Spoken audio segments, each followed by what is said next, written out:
Olá a todos, bem-vindos. A gente está aqui hoje reunido para falar um pouco sobre forma, sobre formato e sobre como a arte pode ser envolvida dentro desses formatos e colocada dentro desses formatos de uma maneira que a gente se sinta livre, de uma maneira que a gente se sinta bem pintando alguma coisa.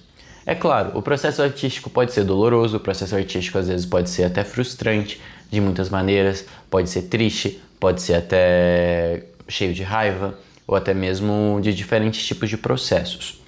A gente se inspirou em uma foto que tirei da janela aqui da minha cozinha, onde tenho alguns equipamentos de pintura. Então essa pintura será em colaboração entre eu e minha namorada Hell Kitty, deixarei o Instagram dela logo abaixo, onde a gente vai pintar esse ambiente, mas não necessariamente se baseando nas cores da foto, mas nas cores das emoções que a gente quer passar.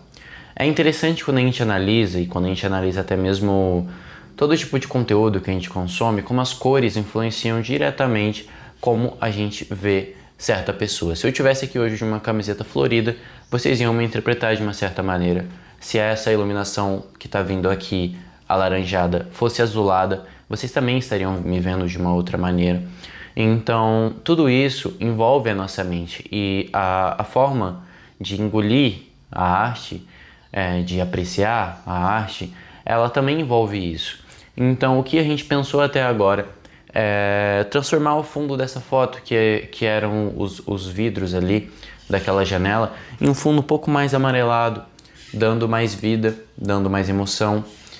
Esse verde também representando a natureza, mas representando também um contraste com o amarelo, que fica muito interessante.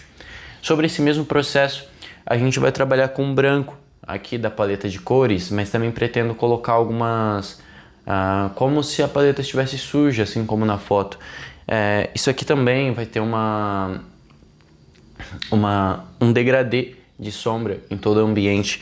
Ainda não decidi exatamente de onde vai estar vindo a luz, mas o que é o principal. Então, se a gente tem aqui um círculo, vamos imaginar que o círculo é minha mão. Justamente essa luz, essa iluminação que a gente está vendo aqui desse vídeo. Se eu me aproximo da luz com essa mão, vocês percebem que a sombra de trás na minha mão fica cada vez mais marcada? E se eu me recuo dessa luz, essa sombra de trás vai ficando cada vez mais suave, eu não estou vendo mais tanto. Quanto antes. Então, quanto mais eu me aproximo da luz, mais forte fica a luz batendo no objeto e mais sombra mostra. Então, se eu estou com um objeto longe da luz, a luz já não está mais forte, não está chegando tão forte aqui, né? Porque ela está viajando, não está chegando tão forte aqui. Então, ela chega na mão de uma forma diferente.